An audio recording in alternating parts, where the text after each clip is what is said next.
नमस्कार, Hindi dictation YouTube channel पर आप सभी का स्वागत है। डिक्टेशन साइबर क्राइम पर बेस्ड है। 5 सेकंड बाद से डिक्टेशन लिखना शुरू करेंगे। रेडी हो जाइए।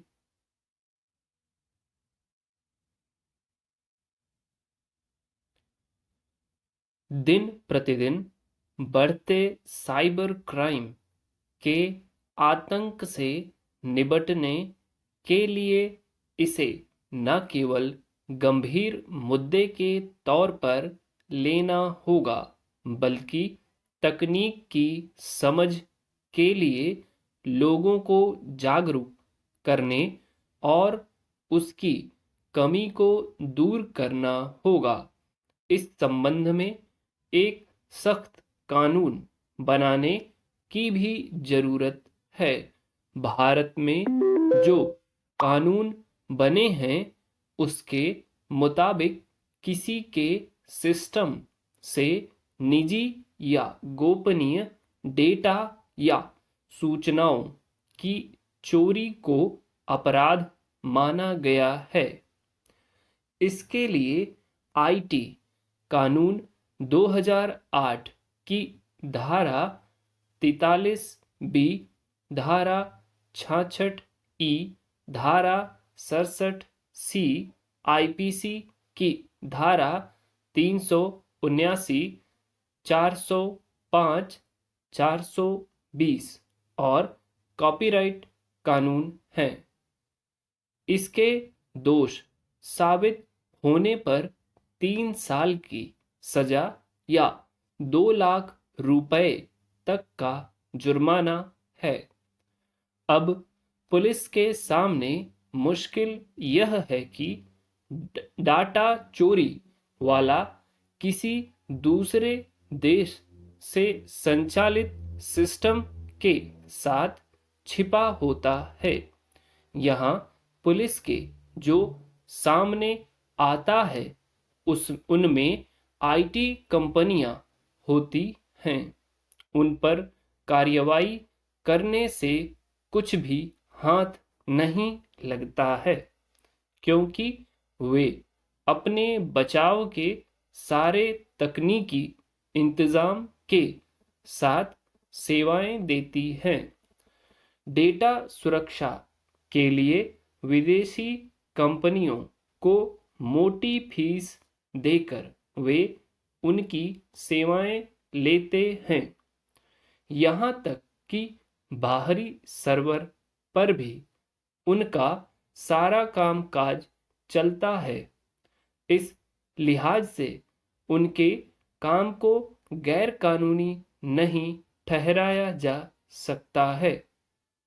उनकी सेवा विदेशी सर्वर की नीतियों के साथ जुड़ी होती है।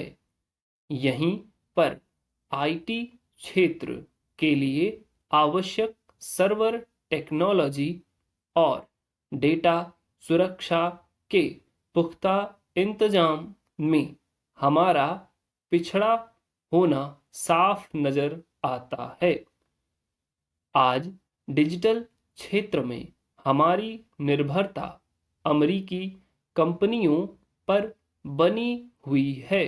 यहाँ चौंकाने वाली बात यह भी है कि अमेरिका की हजारों बड़ी आईटी कंपनियों की निगाह भारत पर टिकी हुई है।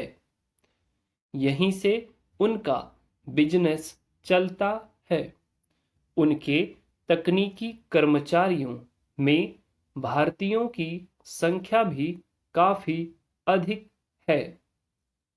ऐसे में भारत में गूगल जैसे प्लेटफॉर्म का सपना देखना बेमानी लगता है। यह कहना गलत नहीं होगा कि इस कारण भी हमारी पुलिस साइबर क्राइम के छोटे तालाब की मछली तक को नहीं पकड़ पा रही है।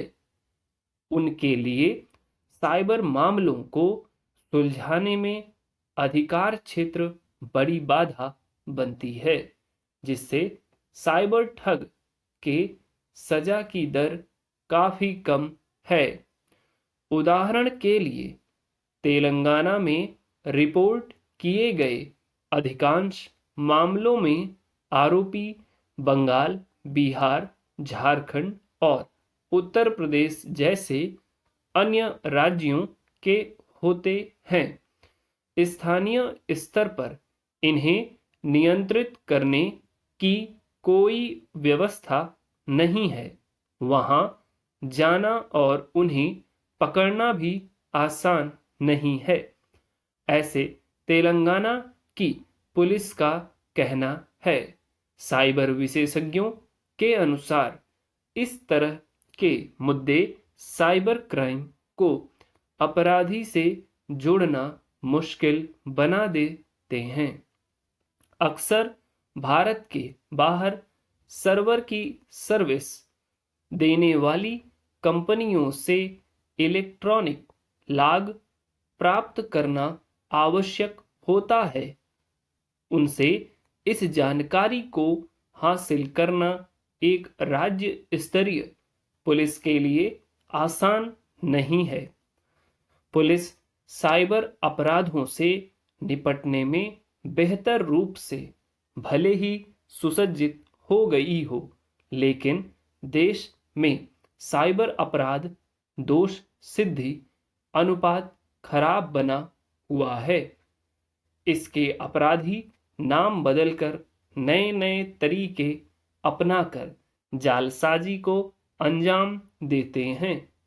हालांकि पुलिस का दावा है कि साइबर अपराधों के बारे में लोगों में जागरूकता बढ़ाकर उसमें कमी लाई जा सकती है, जबकि भारत सरकार ने इसके खिलाफ कदम उठाते हुए एक वेबसाइट शुरू की है।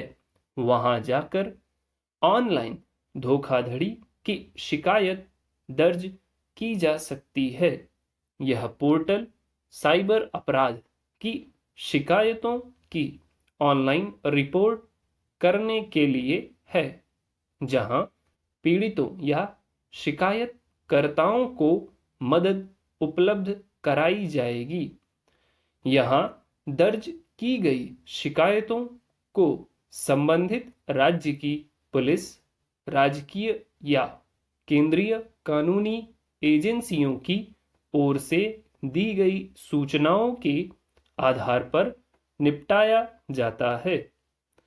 ऐसे मामलों में त्वरित कार्रवाई के लिए शिकायत दर्ज करते समय सटीक जानकारी देना जरूरी है। सूचनाएं सही हों तो जांच एजेंसियों को अपराधी तक पहुंचने में मदद मिलती है। इसके लिए तमाम विभागों के बीच समन्वय का प्रयास किया जा रहा है। डिक्टेशन 8 मिनट 6 सेकंड में कंप्लीट हुई है। कुछ वर्ड कठिन हो सकते हैं, कुछ टेक्निकल वर्ड्स हैं, तो जो वर्ड आपको नहीं समझ में आ रहा है कि आप नहीं बना पाएंगे, आप थोड़ी डिफिकल्टी हो रही है, आउटलाइन बड़ी हो रही है, तो आप उसको कमेंट में मेंशन कीजिए या हमारे टेलीग्राम चैनल पर आ जाइए। वहाँ पर आप उन वर्ड्स को लिख दीजिए, उनकी आउटलाइंस आपको वहाँ से मिल जाएगी। फिर आप उनकी प्रैक्टिस करके डिक्टेशन को एक बार लिखें। लिख लिए हैं अगर आप पूरे डिक्टेशन को, तो अब आपको पढ़ना है। पढ़ने के बाद टाइप करना है, फिर आपको मिला लेना है कि आपकी कितनी गलतियाँ आ रही हैं, तभी आपका इम्प्रूवमेंट आपको समझ में आएगा। डिक्टेशन बढ़िया लगी है तो वीडियो को लाइक कीजिए, चैनल को सब्सक्राइब कीजिए, दोस्तों के साथ शेयर कीजिए चैनल को। और थैंक यू वेरी मच।